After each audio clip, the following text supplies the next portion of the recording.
VD Q&A Part 2. Apricus says, I haven't seen the movie Her yet. Talk about that movie. Metaverse and the actor? Well, I don't know if I have much to say about Metaverse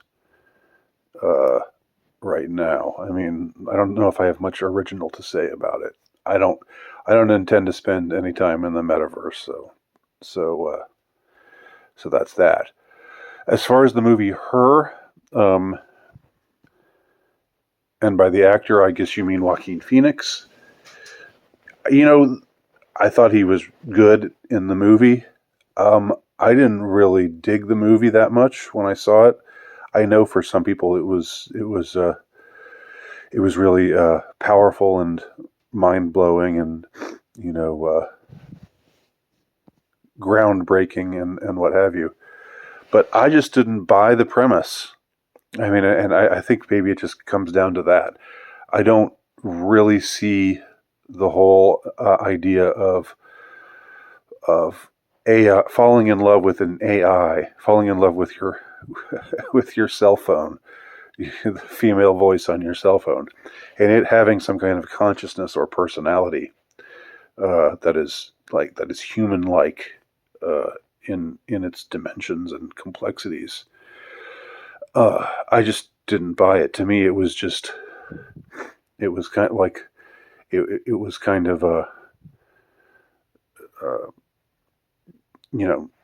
almost comical without intending to be. It was trying to express that this was a real sort of connection that he had, that he and his computer, his AI system, the sexy voiced monitor on his device or whatever, that they had an actual bond, an actual connection.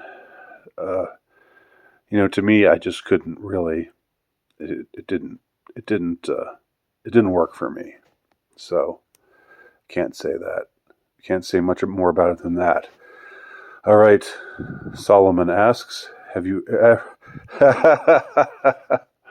ever accidentally cock-blocked a friend, Andy? What would occur to you to ask that question? That have I ever accidentally cock-blocked a friend? I'm trying to imagine the scenarios where that would take place, like my friend and his girl are together, and and the three of us are hanging out, and then my friend tells me, well, okay, we're gonna, I don't know, Jennifer and I are gonna go home, and we're gonna, we'll see you later, okay? And I just say, hey, can I come with you? We can just keep this party going, and I'll just hang around, and don't mind me. You without knowing that I'm being inappropriate. I mean, is that what you mean by accidentally cock blocking a friend? No, I don't believe I've ever done anything like that. But you know what? There's something that I'm not proud of, and this wasn't really a friend, but it was back when I was a freshman in college. I had a roommate, and he would sometimes bring his girlfriend over, and they would be kissing and stuff while I was lying in bed, and I kind of resented it. But I thought, I don't know how far they went. I don't think they ever did more than make out, but it was just, it annoyed me, and I was just. I started reciting poetry in my sleep, pretending to be asleep, and I would recite some T.S. Eliot.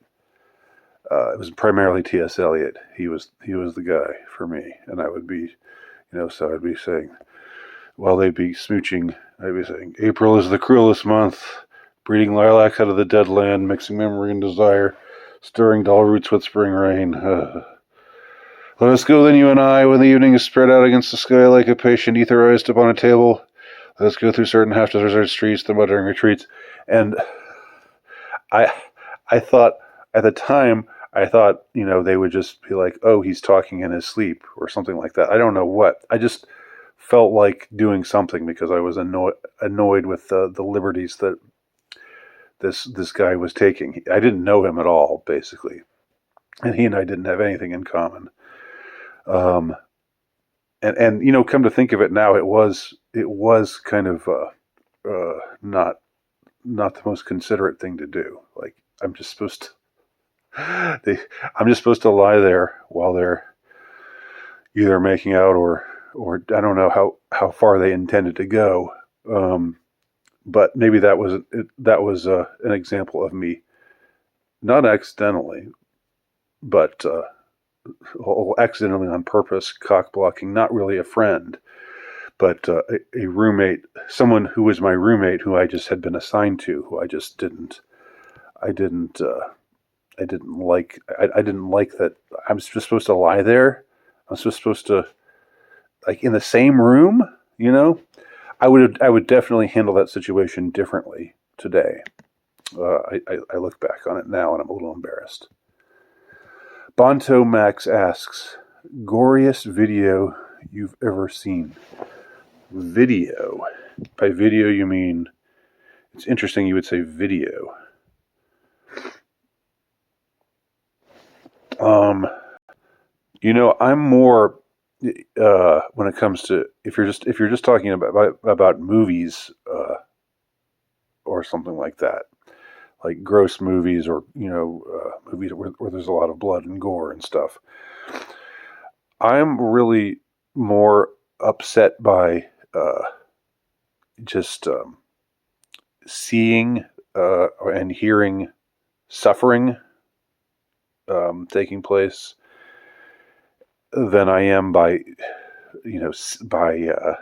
actual gore or whatever. Like, I've seen movies where, there's the Indiana Jones and the Temple of Doom movie where Mola Ram of the Thugi reaches into the man's chest and pulls out his beating heart.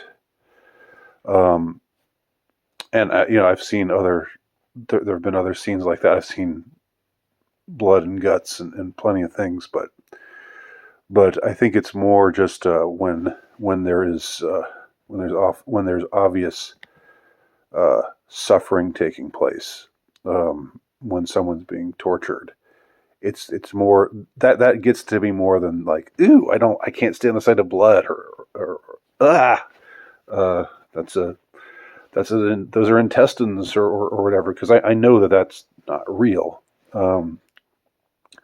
But more, I find more affecting is the sense of there being just this prolonged human suffering. That can really get to me. So I don't know what the goriest video, if by video you mean movie, I don't know. I'm not sure. I've seen a few things that are pretty gory. I mean, like, I think all of Paul Verhoeven's his forays into sci-fi were all pretty gory. That's far from the goriest movie out there, of course, but Starship Troopers, Total Recall, RoboCop.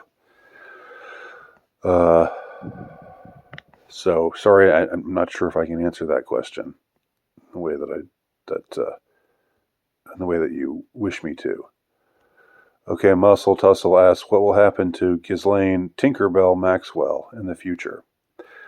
That's a good question. I don't think that we'll see Ghislaine Maxwell get Epsteined, for the simple reason that Maxwell has some really powerful friends in high places. Like, her whole family, all of her siblings, like, are part of, are deep state affiliated in some way or other.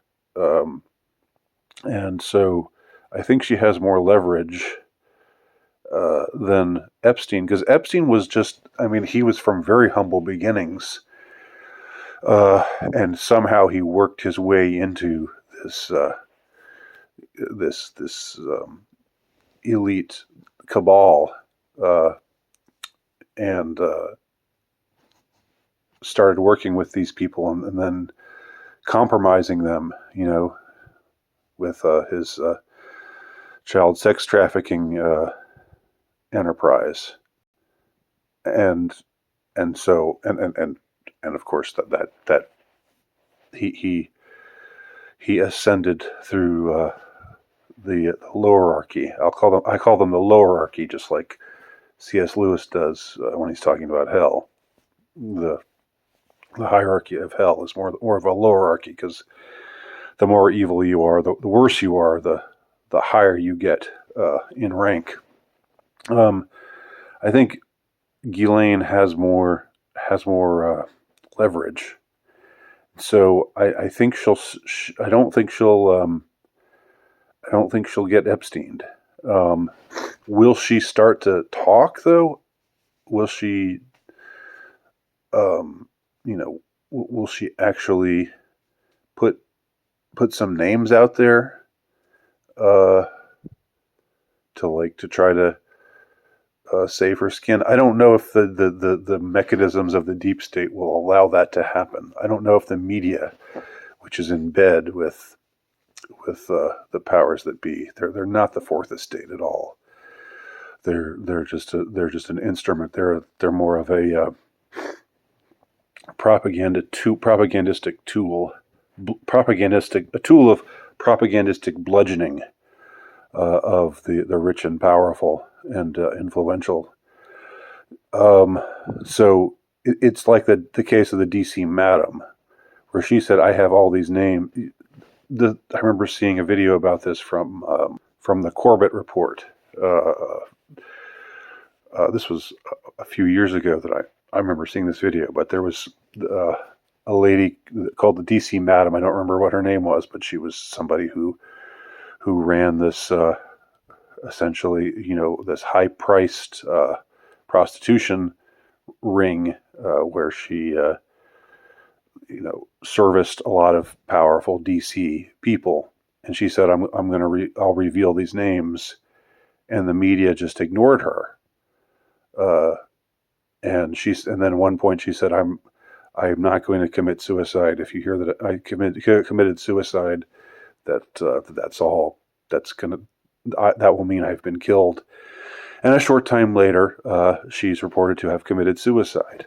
Familiar pattern, huh? So that story proved that the media was not interested in exposing the powerful, because they're in bed with the powerful. So don't look to the media for disclosure. I mean, when I say the media, I mean the paid media, the legacy media, the mainstream media. Okay, Muscle Tussle also asks, what should I do with my imaginary girlfriend on Valentine's Day? Fuck the shit out of her. That's what you should do to your imaginary girlfriend on Valentine's Day. All right, on that note, I'm going to end part 2 of Valentine's Day Q&A.